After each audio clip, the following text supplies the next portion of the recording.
হ্যাঁ, আমার আমার একটা ছোট্ট একটা বোন, তার সে হসপিটালে, তার জন্যই আমার টাকা গোছাতে হবে।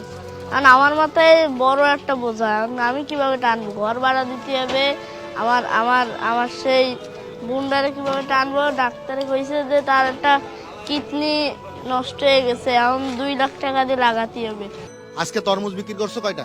আজকেরা আজকেরা 14-15 পিস হবে, কিন্তু আমার তো ঠিক হিসেব থাকে না, কিন্তু এটা সত্যি যে 10-15 পিসের মতনই হবে। তাই এতে কয় টাকা ব্যবসা হয়েছে?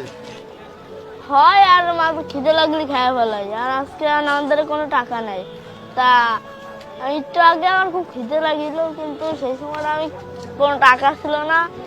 তা আমার একটা দোস্ত, আমার একটা বন্ধু এসে আমার বলছিল যে তোদের কিছু টাকা হাওলা দিবি। আমি তো কোনো টাকা নেই, আমি তোরে কি দেবো, আমি তো সেই সকাল ধরে না খাওয়া, তা আমি তোরে কি দেবো? তা ও কয়, ও আচ্ছা ঠিক আছে, তাই কে চলে গেছে। তুমি যে বললা যে, সকাল থেকে 10টা তরমুজ বিক্রি করছো, তাতে ব্যবসা হয়ে সেই টাকাগুলো কই? সেই টাকাগুলো তো আমার খিদে লাগলে আমি খাই, আর আমার ওই এক কাকার দোকানে জমাইছি, জমাতে জমাতে আর সেই টাকাগুলো আমার বাড়ি আমার ব্যাংকে যায় ফেলাই। ফেলানোর সাথে ওই যে আস্তে আব্বা আর আমার টাকা মিলে ঘর ভাড়া দিই।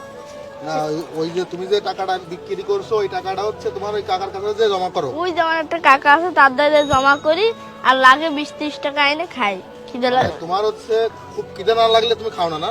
না, ওই টাকাটা তোমার জমা করতে হবে, তোমার বাবার কাছে দিতেই হবে। হয়, আর আব্বার টাকা আব্বা ওর সাথে মিলে যায় ঘর ভাড়া দিয়ে দেবে মাসে। তাই? হ্যাঁ। তা তোমার ক্ষুধা লাগলে ওই টাকা হাত দিতে চাও না? না মেলা ক্ষুধা না লাগলে তুমি হাত দাও না? না, মেলা ক্ষুধা না রাখলে আমি হাত দিই না, কারণ আমার মাথায় এত বড় একটা বোঝা যে ঘর ভাড়া দিতে হবে, তারপরে আমার আব্বা সারাদিন ধরে না খাওয়া, তারপরে আমার একটা আফা ছিল, তা সে, আমার 2টা আফা, একটা বিয়ে হয়ে গেছে আর এক পিস আছে, আর সেই আফা আমার না খায় রয়েছে। আমার চেয়ে আমার 2 বছরের ছোট একটা বিয়ে হয়ে গেছে। বিয়ে হয়ে গেছে? হুম। তোমার সাথে 2 বছরের ছোট? হ্যাঁ, আমার আমার একটা ছোট্ট একটা বোন, তার সে হসপিটালে, তার জন্যই আমার টাকা গোছাতে হবে। কারণ আমার মাথায় বড় একটা বোঝা, আমি কিভাবে টানবো, ঘর ভাড়া দিতে হবে। আমার আমার আমার সেই বোনটারে কিভাবে টানবো? ডাক্তারে কইছে যে তার একটা কিডনি নষ্ট হয়ে গেছে, এখন 2 লাখ টাকা দিয়ে লাগাতে হবে। 2 লক্ষ টাকা আমি এখন কোন জায়গা পাবো সেটা ভাবতেছি। তো তোমার বাবা তো দেখতেছে না? আর বাবা দেখছে, কিন্তু কিছু করতে পারতেছি না, কি কবে? ঘর ভাড়া হলো 1500 টাকা, সেই 1500 টাকাই তো আমাকে এক মাসে আয় হয় না। তাহলে আমার বোনটারে ঠিক করবো, নাকি আমার বোন আর খুঁড়ায় খুঁড়ায় আটে, একটা কিডনি নাই, সে খুঁড়ায় খুঁড়ায় আটে, তার কিডনি লাগাতে গেলে এমনও 2 লক্ষ টাকা লাগবে, এখন সেইগুলো কিভাবে করব, তাই সেই চিন্তা। আগে এই মাঝে কয়েকদিন আমার আম্মু যেদিন বাইসে ছিল, সেদিনকে আমার বোনরে নিয়ে নানি বাড়ি গেল, আমরা আইসে ওই যে রেল স্টেশন ছিলাম, তো তার পরের দিন শুনি আমার বোন যে হসপিটালে, স্টেশন দৌড় দিয়ে আসে, কনে 250 বেড গেছি, কয় একটা কিডনি নষ্ট হয়ে গেছে তার, 2 লক্ষ টাকা লাগবে লাগাতে। আর আমার আমার আর তার আমি মা ওটা কি করবো কও? কয় আমি কি করবো, এইকে বাড়ি দিকে হাঁটা দিছে, আর বাড়ি যায় দেই আমার মাটা নাই। বাড়ি যায় শুনে আমার মা শুয়ে পড়ে রয়েছে। এখন তুমি কি চাচ্ছ, যদি তোমাকে কেউ হেল্প করে, যদি তোমার বোনের জন্য কেউ হেল্প করে, তুমি কি নিবা? হ্যাঁ নিবা? হ্যাঁ। তোমার বাসা কোথায় বলছো?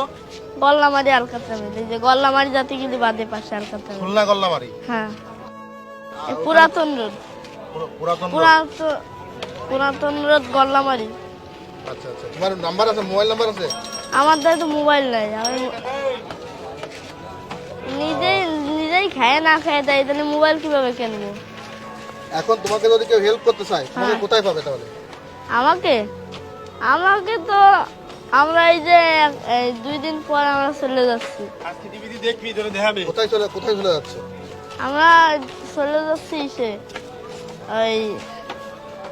সে আমাকে ফুপুকে বাড়ি, আমি ফুপুকে বাড়ি যেয়ে থাকবো।